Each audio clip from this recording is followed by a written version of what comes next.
So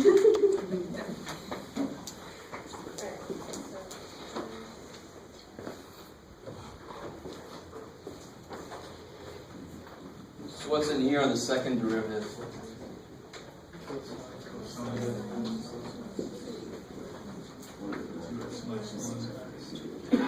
Times 2, so this will be a 4 out there now. Right?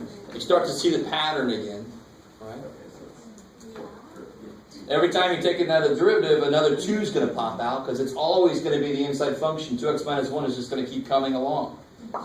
And of course, you start to notice a weird pattern on the negatives. Negative 4. Derivative here, I already did.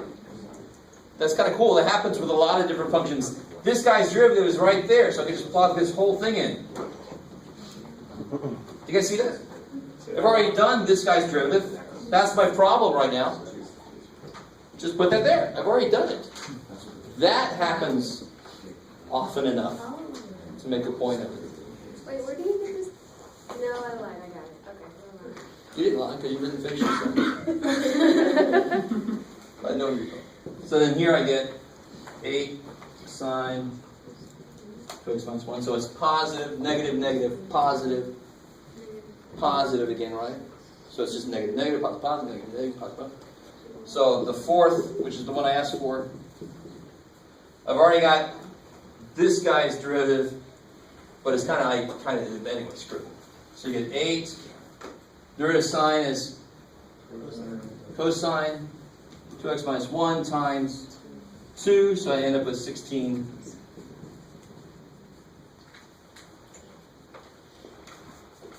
So the first derivative was 2, the second derivative had a 4, the third derivative had a 8, fourth derivative had a 16. Those sound like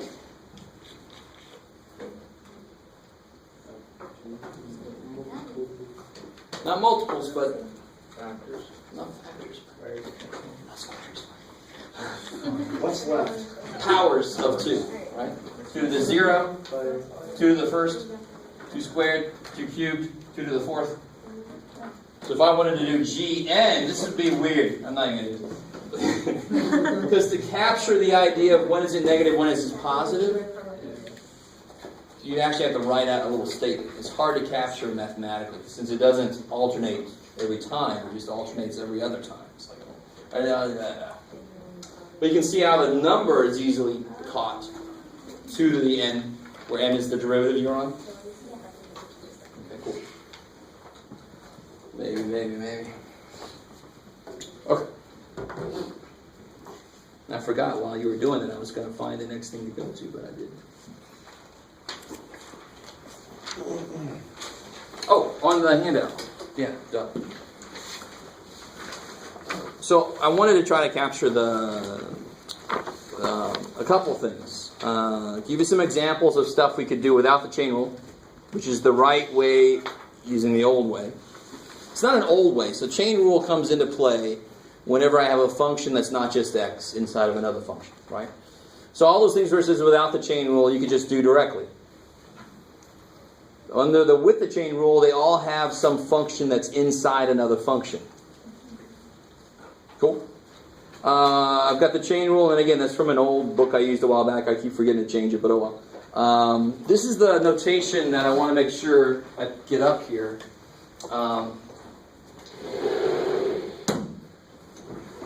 The Leibniz notation. So what Leibniz says is if you have f of g of x, right, and call f y and call g u just because, then dy dx will be dy du times du dx. Okay, crap.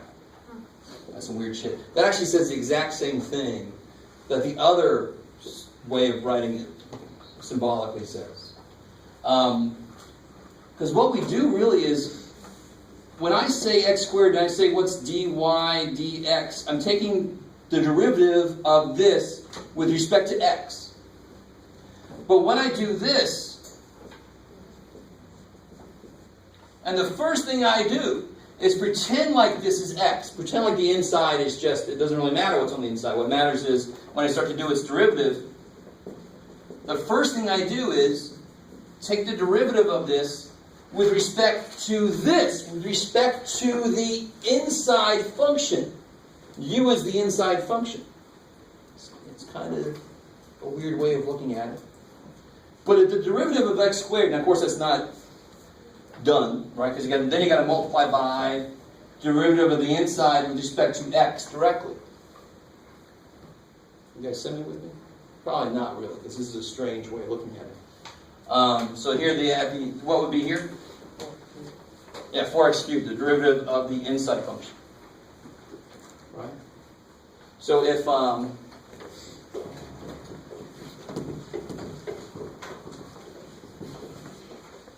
I had the square root, well, let's just go straight to it. If I had 4x cubed minus 2 to the 1/2 versus x to the 1/2, I can just go straight to dy dx here, and that would be 1/2 x to the negative 1/2. Yay. But when I do this, just this piece, I know it's not done yet, and I'll symbolize that with this empty spot. I know it's not done yet. But just this, it's the exact same form of this. But if this is dy dx is 1/2 x to the negative 1/2, this must be dy d this, which we would call u. It's with respect to that inside function. That's why I can ignore it. I can say, I'm just going to take the derivative with respect to it, and pretend like it is x for a second. That's what this really makes a point of. That piece right there. Does it really matter right now if you're able to tell what the hell just happened? No. As long as you can use the chain rule correctly, I don't care which way makes more sense. All right? But those are two semi-different perspectives on the same process. Okay, so of course the last step here would be 12x squared piece. Derivative of the inside. I like it. Cool. Okay, so I gave you two examples. So you'd have something that computer generated, so you didn't have to look at my handwriting. Go ahead and try 3 and 4 out. And you'll see I kind of prepared you for 4 with that earlier problem we did.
want to see how much Wolfram Alpha could really do it.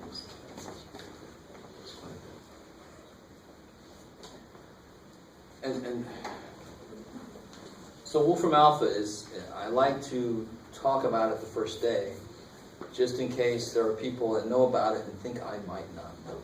So, for one thing, right?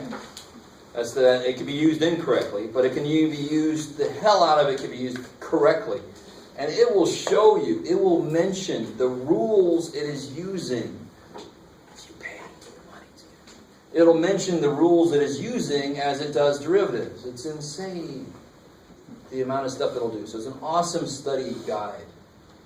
Right? Not an awesome do my homework for me, please. Right? But it's an awesome study guide. It kicks ass. It's a great way to try. You try a problem out, you try it out, and then you kind of do it in Wolfram Alpha, and you can kind of see where you went wrong or see if you did it right. It's great. So how are we doing with this here? Are we done with number 3? Okay, so let's see. Number 3 was not too bad, right? So F prime. Yeah, so that's just 1. Good.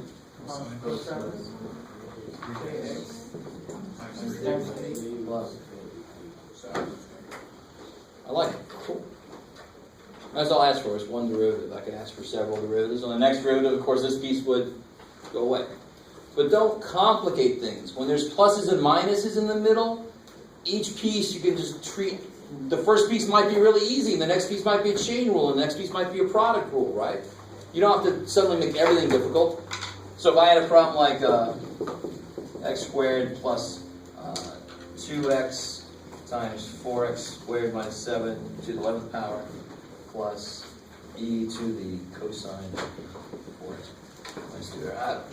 So that would be easy. That would be a product rule, and that would be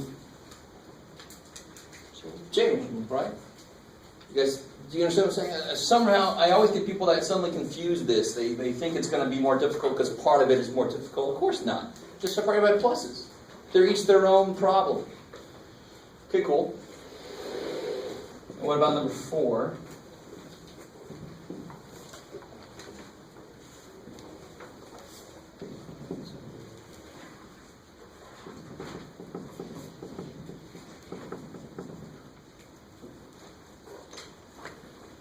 So let's see, did I give this? So F prime. The outermost is just e to something. So e to something is just e to something. The derivative of this thing. Good, 2 cosine.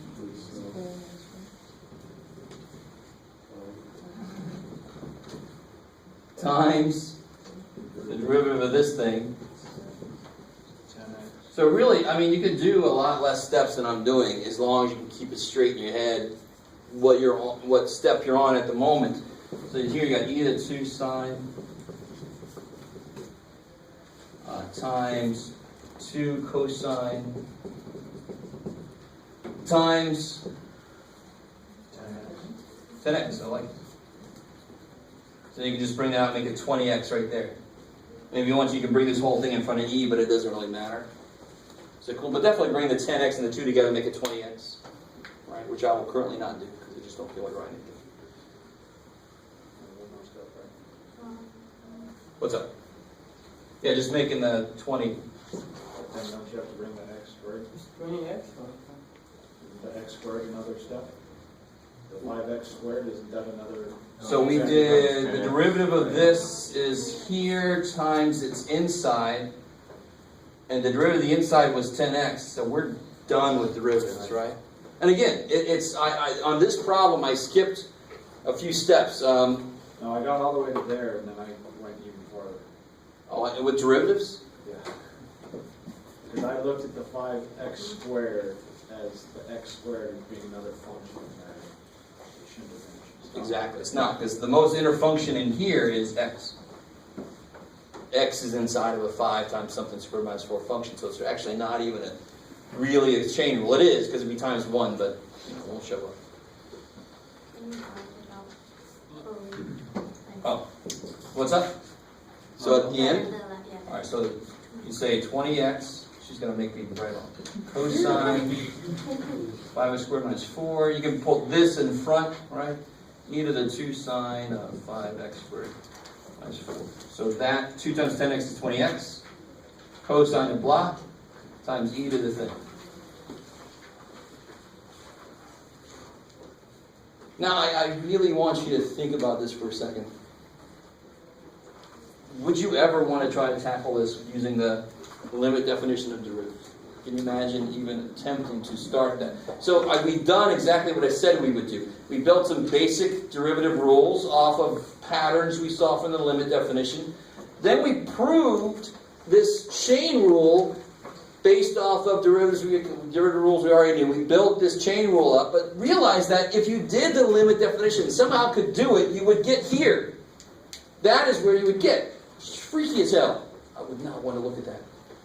Right? But don't forget, that's always there. That's always behind the scenes. It still applies. The limit definition applied to this would give you this. We've just built, it's kind of like, did anybody do any computer programming? Or any web design? Shit. Because it's the difference between doing pure HTML code for a web page versus using some like front page or something, screw it, you guys are all oh well, too bad. But we built on top of the machine language of what derivatives really are, the limit definition. We built this other series of processes that are easier to look at, thank God. But they're still built off of those limit definitions. Never forget that. Okay.